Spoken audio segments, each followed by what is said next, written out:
Welcome to the deep dive. Today we've got something quite different. We're looking at a series of raw WhatsApp messages. Yeah, really raw. Between two people, Shahida Khan and Ghazala Din.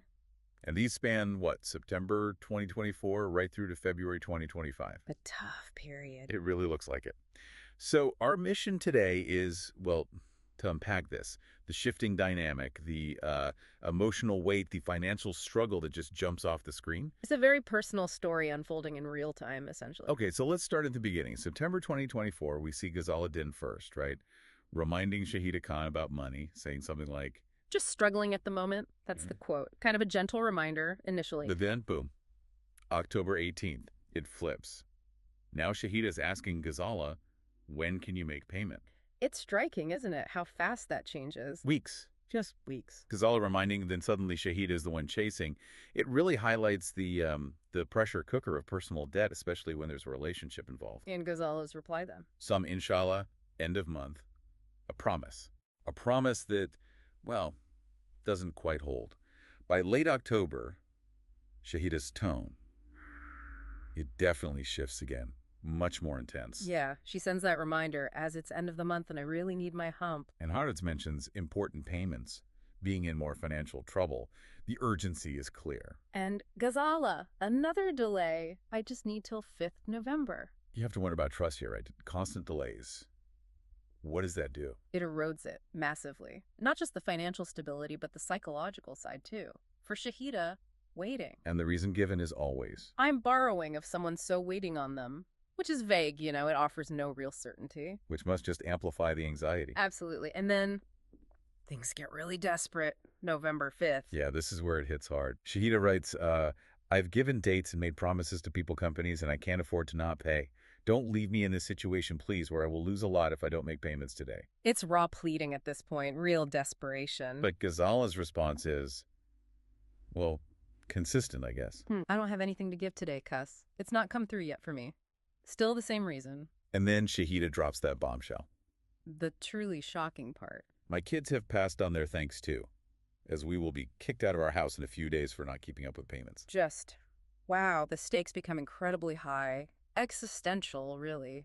Losing your home. So after that, there's a gap, right? Until December. Yeah, communication seems to pause until December 7th. Then Shahida just asks, understandably, what is going on? And Ghazala then suggests monthly payments. A payment plan. Which I suppose Shahida feels she has to accept at this point. It feels like it. You see the emotional toll, right? She's driven to accept anything. Any sign of repayment probably feels like grasping at straws. But even that hope seems short-lived. January, February 2025. The messages get even more desperate from Shahida. They really do. Things like, please don't set my expectation and give me hope again. That's the worst feeling when Shalal don't keep word. Oh. And later, I am desperate. I don't want to beg. Please don't make me. It's incredibly difficult to read.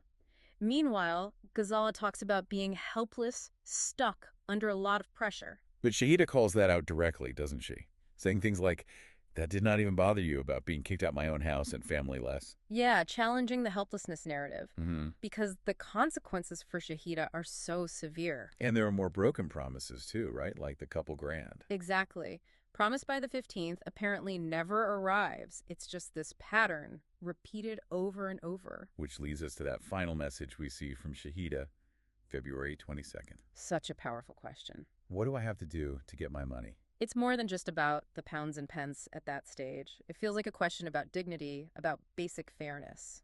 So looking at this whole exchange, what does it really tell us? What's the takeaway for you listening? Well, it's a harrowing journey laid bare from what seems like a simple loan or debt. To this prolonged saga, broken promises, real financial hardship mounting, and just immense emotional strain. And it really underscores the fragility of trust in personal finances. Communication breaks down, desperation sets in. And you see the hidden struggles, things people don't normally share, revealed in these private messages. Exactly. It makes you think, doesn't it, how these unmet financial obligations just ripple outwards. Affecting housing, family, self-worth, everything. So the final thought perhaps is this.